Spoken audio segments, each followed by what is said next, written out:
from the Carter Center will essentially talk about the concepts in elimination and eradication to bring us all sort of on the same page, and then we'll kick it off from there. So Frank, over to you.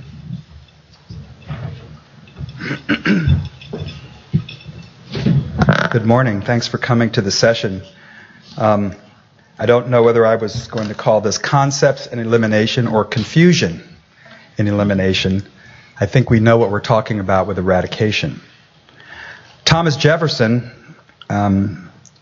speaking about Jenner's discovery of smallpox vaccine, said, "Future nations will know by history only that the loathsome smallpox virus has existed." That's pretty clear in terms of eradication, a definition made before the germs theory in 1796. Now, this is a picture of us hamming it up in London, the London School of Hygiene and Tropical Medicine in December, a panel discussing an exhibition called Countdown to Zero. And a lot of what we were talking about was the concept of believing in zero and getting to zero, using surveillance and other data to prove you've gotten to zero. Here are the eradicable diseases. Guinea worm, polio, yaws is in there sometimes, lymphatic filariasis, rubella, mumps, T. solium cysticercosis, and measles. Others have come and gone and been thought about. Important in thinking about control versus eradication and what I would call the classic elimination concept is the following. Control programs on an axis of time is continuous. Ongoing interventions, ongoing surveillance, ongoing investment, ongoing activities. Eradication, parentheses, elimination in the classic sense, has a point of getting to zero, when supposedly interventions could be stopped, and if you reach elimination everywhere globally, you should get to eradication. Eradication programs and elimination programs also declare a goal to be reached in a certain amount of time so you can have enhanced investment. So time actually becomes an enemy. There's no complacency. There's tension. Now, let's talk about the word elimination. Classically, the idea is elimination of transmission of an agent. This is controversial, whether at some point you can stop the intervention or not. Actually, Fred and others in the 50s, when they were working on some of these definitions, had a big debate about this. But if you talk about post-intervention surveillance, the idea is stopping the intervention and having a period of time at which point you do not see recurrence, recrudescence, relapse, whatever R word you'd like to use. So there's an if-then statement. If no new incident, autophonous cases for X period of time, then transmission has been eliminated. Okay, maybe I'm going to be picking a fight with our measles colleagues, but let me read a quote that was in a throwaway of the American Academy of Pediatrics in 2014. Although measles was eliminated in the United States in 2000, a large number of cases have been reported this year, 2014.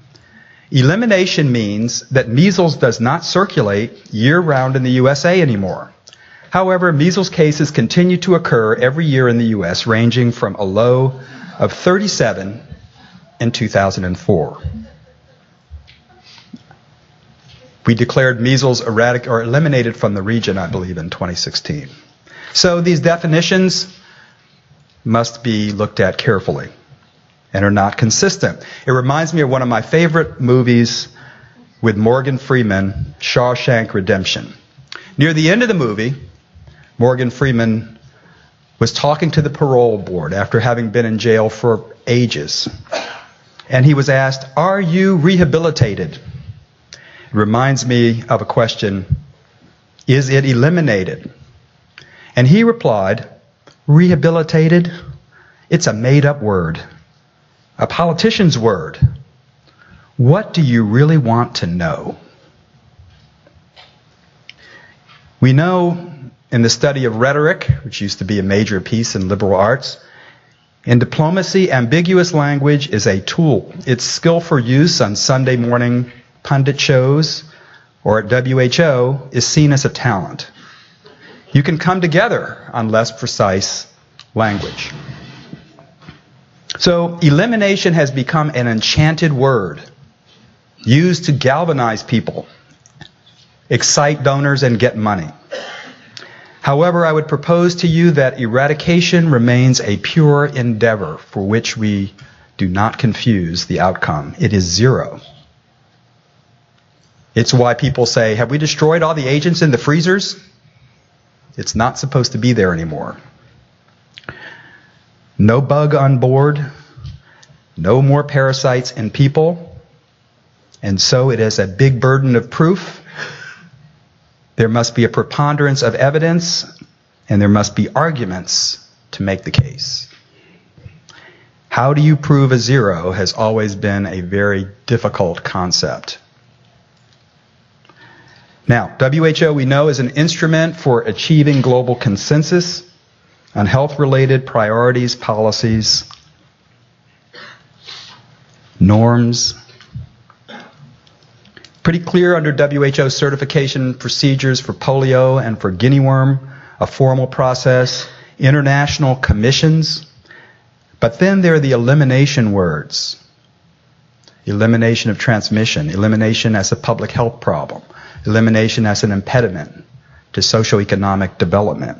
And WHO has come up with a way of dealing with the elimination and or the E words, eradication, elimination, in the yellow box, which excludes control, and there is an increasing level of proof from validation, which is the case for elimination as a public health problem, to verification, elimination of transmission, to certification, which is an eradication program. And all of these concepts are used actually differently depending on where you are in WHO.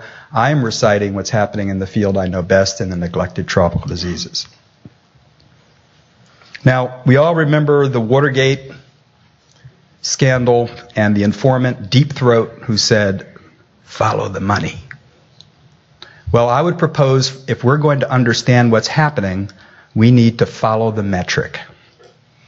We need to know what's being measured when the E words are used. I'll conclude with a quote from Charles Dickens in an appropriately named work, Great Expectations, because that's what we have with elimination and eradication. And he said, take nothing on how it looks. Take everything on evidence. There is no better rule. Thanks for your attention.